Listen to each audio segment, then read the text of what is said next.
उत्तर प्रदेश के रायबरेली में डलमऊ क्षेत्र के घुरवारा कस्बे में पुलिस और पीड़ित पक्ष के बीच मारपीट हुई। विवाद के बाद दोनों पक्षों को पुलिस ने चौकी लाया था, जहां पीड़ित पक्ष उग्र हो गया और मारपीट शुरू हो गई। 6 पुलिसकर्मी घायल हुए हैं।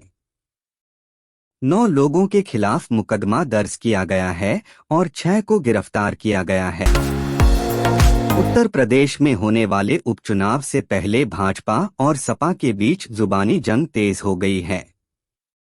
मुख्यमंत्री योगी आदित्यनाथ के बटेंगे तो कटेंगे के नारे के जवाब में सपा अध्यक्ष अखिलेश यादव ने जुड़ेंगे तो जीतेंगे का नारा दिया है।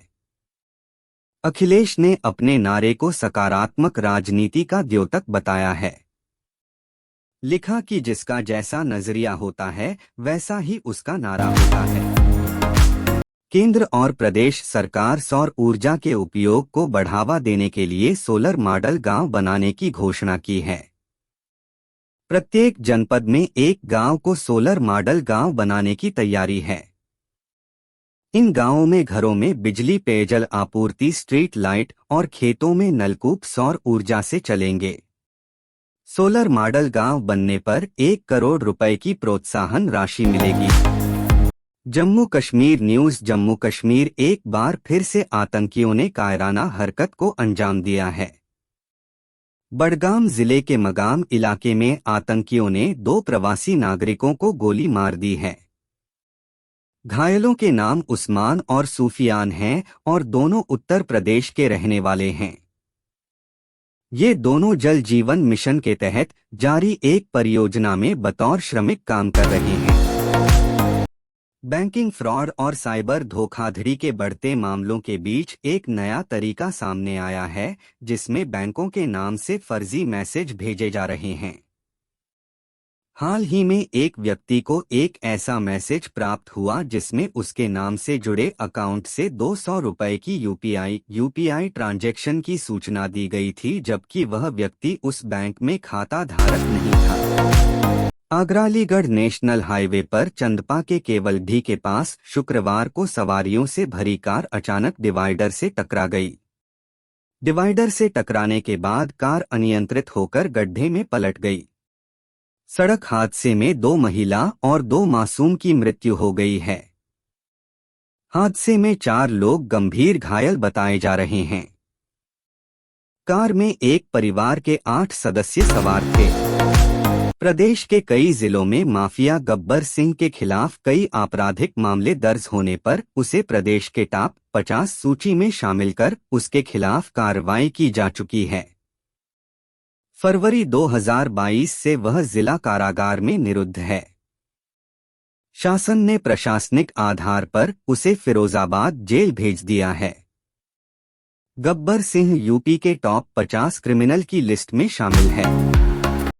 श्रद्धालु अब अपने मोबाइल पर महाकुंभ मेला 2025 ऐप का उपयोग कर घाटों और धार्मिक स्थलों की सही लोकेशन प्राप्त कर सकते हैं। ऐप को डाउनलोड और ओपन करने पर इसके होमपेज पर प्लान योर पिलग्रिमेज सेक्शन में श्रद्धालु गेट डायरेक्शन टू घाट विकल्प का चयन कर सकते हैं। ऐप पर घाटों और मंदिरों की लोकेशन के साथ साथ प्रयागराज के प्रमुख धार्मिक स्थलों का विवरण भी उपलब्ध कराया गया है। पीलीभीत न्यूज। पीलीभीत में दीपावली की आतिशबाजी के दौरान एक व्यापारी के गोदाम में आग लग गई, जिससे लाखों रुपए का सामान जलकर राख हो गया। अग्निशमन विभाग ने कई घंटे की मशक्कत के बाद आग पर काबू पाया। इसके अलावा वन स्टॉप सेंटर से 3 युवतियां फरार हो गईं, जिनमें से 2 को रेलवे स्टेशन पर पकड़ लिया गया। पल्लवपुरम की देवनगर कॉलोनी में पुलिसकर्मी पिता पुत्र ने अपने पड़ोसी इंजीनियर पर जानलेवा हमला किया। हमले में इंजीनियर गंभीर रूप से घायल हो गया। आरोप है कि पिता पुत्र ने चाकू और लोहे की राड से हमला किया। घायल को जिला अस्पताल में भर्ती कराया गया है। आरोपित पिता पुत्र फरार हैं और दबाव बना रहे हैं कि पुलिस कार्रवाई न करे। दिग्गज अर्थशास्त्री बिबेक देबरॉय का शुक्रवार को निधन हो गया। वह प्रधानमंत्री नरेंद्र मोदी की आर्थिक सलाहकार परिषद के अध्यक्ष थे। देब्रॉय को भारतीय अर्थव्यवस्था में उनके योगदान के लिए जाना जाता है। उन्होंने भारतीय आर्थिक नीतियों को आकार देने में प्राथमिक भूमिका निभाई थी। वह शास्त्रीय संस्कृत और प्राचीन ग्रंथों के अपने गहन ज्ञान के लिए भी जाने जाते थे। एनालॉग स्पेस मिशन उन चुनौतियों को समझने में मदद करेगा जिनका सामना भविष्य के अंतरिक्ष यात्रियों को अंतरिक्ष मिशन पर करना पड़ सकता है। गगनयान मिशन के तहत भारत पहली बार अंतरिक्ष में यात्री को भेजने वाला है। इसरो ने शुक्रवार को भारत के पहले एनालॉग अंतरिक्ष मिशन के शुभारंभ की घोषणा की। इस मिशन का उद्देश्य पृथ्वी से दूर बेस स्टेशन स्थापित करने की चुनौतियों का पता लगाना है। तमिलनाडु के शिवकाशी को पटाखों का शहर कहा जाता है। शिवकाशी में देश भर के लगभग 70% पटाखों का उत्पादन किया जाता है। इस साल यहां करीब 6,000 करोड़ रुपए के पटाखे बेचे गए हैं। फिर भी पटाखा उद्योग बदहाल है। कारोबारियों का कहना है कि सुप्रीम कोर्ट के फैसले के कारण पटाखा उत्पादन में गिरावट दर्ज हुई है। बेंगलुरु रोड रेज बेंगलुरु से रोड रेज की एक भयावह घटना का वीडियो वायरल हो रहा है, जहां कुछ बदमाशों ने एक दंपत्ति की गाड़ी पर हमला कर दिया। इस घटना में दंपत्ति के 5 साल के बच्चे को गंभीर चोट आई है। उसे अस्पताल में भर्ती कराया गया है। घटना का वीडियो खुद शख्स ने अपने सोशल मीडिया अकाउंट से शेयर किया है। पढ़े क्या है पूरा मामला। नवंबर 2024 कैलेंडर इवेंट्स इंपॉर्टेंट डेट्स नवंबर महीने के शुरुआत हो गई है। देश के साथ साथ विदेश में भी कई कार्यक्रम पहले से ही निर्धारित हैं। भारत में जहां महाराष्ट्र और झारखंड में विधानसभा चुनाव होने हैं, वहीं अमेरिका में भी राष्ट्रपति चुनाव के लिए वोटिंग होगी। नवंबर में होने वाले इन इवेंट्स पर देश ही नहीं दुनिया की भी नजर टिकी है। इंजीनियरिंग की पढ़ाई का ट्रेंड तेजी से बदल रहा है। कई कोर विषयों की जगह नए विषयों ने ले ली है। इसका नकारात्मक प्रभाव उन विषयों के फैकल्टी पर देखने को मिल रहा है जिन्हें नौकरी पाने के लिए संघर्ष करना पड़ रहा है, और ऐसे में प्रोफेसरों को डिलीवरी एजेंट का काम करना पड़ रहा है, और यहाँ तक कि सड़क किनारे ठेला भी लगाना पड़ रहा है। वार्षिक दीपावली समारोह के लिए कर्नाटक के चिकमंगलूर स्थित देवी राम्मा हिल मंदिर की ओर जाते समय कई श्रद्धालु घायल हो गए। लगातार बारिश के बावजूद हजारों लोग देवी बिंदिगा देवी राम्मा का आशीर्वाद लेने के लिए 3000 फीट ऊंची पहाड़ी पर चढ़े, लेकिन इस दौरान हादसा हो गया और कई लोग घायल हुए हैं। जिला प्रशासन पुलिस बलों के साथ मिलकर स्थिति पर कड़ी नजर रख रहा है। वास्तविक नियंत्रण रेखा लैक पर तनाव धीरे धीरे खत्म हो रहा है। भारत और चीन के बीच बनी सहमति के बाद हालात सामान्य होने लगे हैं। दिवाली के मौके पर भारत और चीन की सेना ने एक दूसरे को मिठाई भी बांटी। वहीं शुक्रवार को भारतीय सेना ने डेमचोक सेक्टर में गश्त करना शुरू कर दिया है। उम्मीद है कि जल्द ही सेना देपसान सेक्टर में भी अपनी गश्त शुरू करेगी। अर्थशास्त्री पद्मश्री बिबेक देब्रॉय का शुक्रवार को निधन हो गया। उन्होंने 69 वर्ष की उम्र में नई दिल्ली स्थित एम्स में आखिरी सांस ली। देब्रॉय को आंतों में दिक्कत थी। प्रधानमंत्री नरेंद्र मोदी ने उनके निधन पर शोक व्यक्त किया। देब्रॉय पीएम के आर्थिक सलाहकार परिषद के अध्यक्ष थे।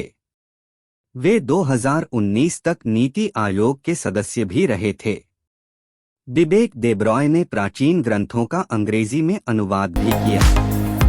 हैदराबाद में खाद्य सुरक्षा अधिकारियों ने जोमेटो गोदाम में छापेमारी की और निरीक्षण के दौरान पाया कि 30 अक्टूबर 2024 के लिए पैक किए गए 18 किलो बटन मशरूम पर आगे की तारीख लिख दी गई। 17 की भविष्य की तारीख के साथ पैकिंग एक खाद्य सुरक्षा उल्लंघन है। हालांकि इस पूरे मामले पर जोमेटो की तरफ से कोई बयान नहीं आया है। दिवाली के एक दिन बाद Deepika Padukone daughter name photo ने अपनी लक्ष्मी का नाम रिवील किया है। दीपिका और रणवीर सिंह सितंबर महीने में एक बेटी के माता पिता बने थे। 1.5 महीने बाद एक्ट्रेस ने अपनी लाडली की पहली झलक शेयर करते हुए उसका नाम रिवील किया है। साथ ही नाम का मतलब भी बताया है। 31 अक्टूबर को पूरे देश में दिवाली सेलिब्रेट की गई। बॉलीवुड सितारों के घर में भी दिवाली की धूम देखी गई। विदेश में प्रियंका चोपड़ा ने भी इस फेस्टिवल को शानदार अंदाज में सेलिब्रेट किया। उन्होंने लंदन में निक जोनस और मालती के साथ दिवाली और हैलोवीन सेलिब्रेट की है। एक्ट्रेस ने सोशल मीडिया पर फोटोज शेयर की हैं। भूल भुलैया 3 के छोटे पंडित राजपाल यादव इन दिनों चर्चा में हैं। एक लेटेस्ट वीडियो के चलते उन्हें सोशल मीडिया पर खूब ट्रोल किया गया और विवाद खड़ा होने के बाद उन्हें अपना वीडियो हटाना पड़ा और फैंस से माफी मांगनी पड़ गई है। 1 नवंबर को ही उनकी फिल्म भूल भुलैया 3 थिएटर्स में रिलीज हुई है। काफी समय से ग्लैमर वर्ल्ड में पहाड़िया ब्रदर्स की चर्चा हो रही है। शिखर पहरिया का नाम बॉलीवुड एक्ट्रेस जाह्नवी कपूर के साथ जुड़ रहा है। वहीं वीर पहाड़िया सारा अली खान को डेट कर चुके हैं। लोगों के बीच सवाल है कि आखिर दोनों भाई कौन हैं और दोनों क्या करते हैं। शाहरुख खान का जन्म 2 नवंबर 1965 को हुआ था। एक्टर अपना 59वां जन्मदिन मना रहे हैं। फैंस अक्सर अपने फेवरेट सेलिब्रिटी के बारे में कई सारे सवाल पूछते हैं या फिर उसे जानने के लिए गूगल पर सर्च करते हैं। आज आपको उनकी उम्र, हाइट, फैमिली नेटवर्थ से जुड़ी कई जानकारी देंगे ताकि आपके पसंदीदा एक्टर की कोई चीज आपसे छूटे नहीं। Ajay Devgn starrer movie Singham again आज से बड़े पर्दे पर रिलीज हो चुकी है। फिल्म में अक्षय कुमार और रणवीर सिंह जैसे कलाकारों के अलावा सलमान खान का भी कैमियो देखने को मिला है। लेकिन चुलबुल पांडे के अवतार में इस बार सलमान बदले अंदाज में नजर आए हैं, जिसे देखकर फैंस का दिल दुख सकता है। चैंपियंस ट्रॉफी का आयोजन अगले साल पाकिस्तान में होना है। टूर्नामेंट के लिए भारतीय टीम पाकिस्तान जाएगी या नहीं, यह अभी तक स्पष्ट नहीं हुआ है। बीसीसीआई ने पहले ही साफ कर दिया है कि भारतीय टीम पाकिस्तान जाएगी या नहीं, यह पूरी तरह भारत सरकार के हाथ में है। इस बीच पाकिस्तान क्रिकेट बोर्ड ने भारतीय फैंस को बड़ा लालच दिया है। रवींद्र जडेजा गेंदबाजी में स्टार रहे, लेकिन भारत ने मुंबई टेस्ट के पहले दिन खेल समाप्त होते होते नियंत्रण खो दिया। जडेजा ने 65 रन देकर 5 विकेट लिए और न्यूजीलैंड की टीम डेरिल मिचेल के 82 और विल यंग के 71 रनों के बावजूद 235 रनों पर ढेर हो गई। वानखेड़े स्टेडियम में जडेजा ने तीसरे टेस्ट में खेल को बदल दिया। जडेजा की घातक गेंदबाजी देखने को मिली। चेन्नई सुपर किंग्स और भारत के पूर्व बल्लेबाज सुरेश रैना ने आईपीएल 2025 से पहले दिल्ली कैपिटल्स द्वारा रिलीज किए जाने के बाद ऋषभ पंत के सीएसके में शामिल होने की संभावना पर संकेत दिया। रैना ने कहा कि दिल्ली में धोनी और पंत की मुलाकात हुई थी, उस दौरान वह भी वहां मौजूद थे। सुरेश रैना ने कहा कि कुछ तो बड़ा होने वाला है। Rohit Sharma New Zealand cricket team के खिलाफ आखिरी टेस्ट की पहली पारी में भारतीय कप्तान कुछ खास कमाल नहीं कर पाए। उन्होंने 18 गेंदों का सामना किया और 18 रन बनाए। अपनी इस पारी में उन्होंने 3 चौके भी लगाए। टेस्ट में रोहित शर्मा का खराब फॉर्म लगातार जारी है। मौजूदा टेस्ट सीरीज में उन्होंने 80 रन ही बनाए हैं।